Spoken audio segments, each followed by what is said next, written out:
Il faut faire le plus attention, c'est qu'il ne faut pas se plaindre, il ne faut pas râler, parce que le point de départ, le point d'arrivée, ils sont merveilleux. Maintenant, au milieu, il y a des montées, des descentes, c'est les montagnes russes. Ok, c'est les montagnes russes. On monte et on descend. Ok, on ne sait pas pourquoi, on ne comprend pas, on a nos faiblesses, on a notre part de responsabilité, notre part d'irresponsabilité, on ne sait pas. On ne sait pas. Mais il ne faut pas râler. Il ne faut pas râler, parce que dans l'ensemble, le projet, dans sa généralité, c'est un projet extraordinaire. Il ne faut jamais oublier ça. Il ne faut jamais oublier ça. Et que même si maintenant quelqu'un il a fait des bêtises dans sa vie, il faut savoir que ces bêtises-là, ce sont que des problèmes techniques. Mais s'il a fait des choses bien, ce bien-là, il est éternel. Ce bien-là, il pourra en jouir de façon éternelle. Même un petit peu de bien, même une fois du bien dans sa vie, c'est un plaisir éternel. Il va jouir d'un plaisir éternel pour ça. Maintenant, dans ce monde-là, c'est un monde, on est en train de jouer, c'est-à-dire c'est là où ça se joue. Chacun il fait ses choix, chacun il choisit de faire du bien. Des fois il monte, des fois il tombe, des fois il y a des périodes où il fait beaucoup de bien, des périodes où il fait moins de bien, etc. Mais le moindre point positif de chacun, la moindre chose de bien qu'on a faite dans notre vie, c'est quelque chose d'extraordinaire, qu'il y a pas de, on peut pas définir ça. Et particulièrement ceux qui ont le plaisir de connaître Rabbi Nachman, voilà, on est là, Baruch Hashem, on est là tous les jours, on essaye de parler de Rabbi Nachman, de parler du tzaddik. Regardez ceux qui ont été attachés au tzaddik. Regardez Yoshua ben Nun. Moshe, il a prié sur lui. C'est pas que Yoshua ben Nun, il était plus grand que les Meraglim. Au contraire, tous les explorateurs, c'était tous des princes de tribus. C'était des gens, Hachem, il a dit, tu les choisis, tu prends la crème du peuple, les gens les meilleurs. Il a pris les meilleurs, et ces meilleurs-là, ils sont tombés. Ces gens-là, ils sont tombés. Ils ont fauté, ils sont rentrés dans des philosophies du manque de Emouna, de la peur de la grandeur d'Eretz Israël. Comment un endroit où il y a telle révélation de la conscience, comment on peut vivre dans un endroit comme ça, comment on peut faire. Des fois, des gens ils me demandent, ils me disent, ouais, mais Rav Yifrach, on est en Israël, mais moi je travaille en France et une semaine par mois je dois aller en France pour travailler, etc. Mais 3 semaines tu es en Eretz Israël, tu sais ce que c'est de vivre 1 heure en Eretz Israël, tu sais pas ce que c'est-à-dire tu n'as pas conscience de la valeur des choses. Tu n'as pas la conscience de la valeur des choses. Alors, au moins de parler. On vit des choses merveilleuses, il faut parler. Rabbeinu, il dit à Rabbi Nathan, tu sais pourquoi tu n'es pas joyeux?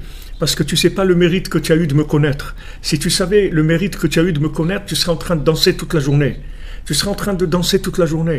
Parce qu'il suffit que mon cher Rabbeinu, il prie sur Yoshua, et Yoshua, il ne tombe pas dans le plan des Meraglim, il ne tombe pas.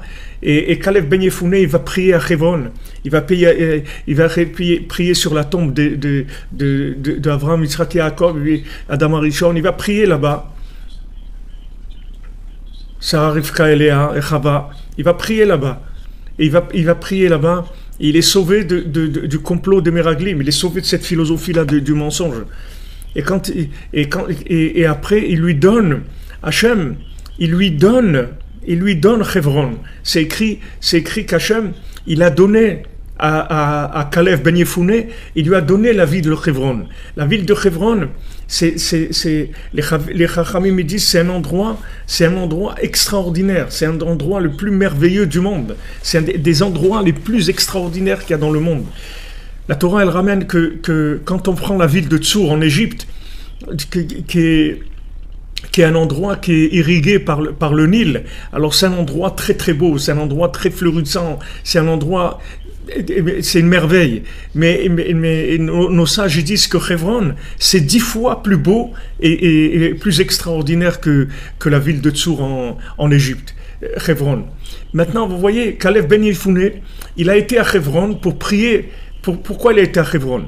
Il a été pour demander à Hachem, s'il te plaît, je vois que ces gens-là, ils sont en train de comploter quelque chose, je veux pas tomber. C'est pas qu'il a dit, moi, je suis en train de voir qu'ils complotent et tout, moi, il y a personne qui va m'embrouiller et tout. Non, il a eu peur. Il a eu peur de lui-même.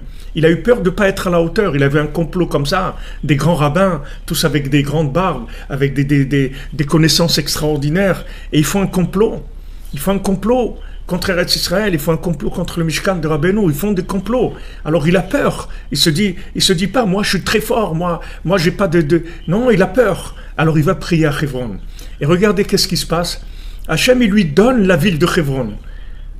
Il lui fait cadeau à Caleb Ben Yefuneh. Pourquoi? Parce qu'il a été prié là-bas pour être sauvé du mauvais conseil, de la mauvaise vision, de la mauvaise philosophie des explorateurs. Et Hachem, il lui dit, cet endroit-là, puisque tu as été prié là-bas pour te demander d'être sauvé de l'hérésie, d'être sauvé du mensonge de ce monde.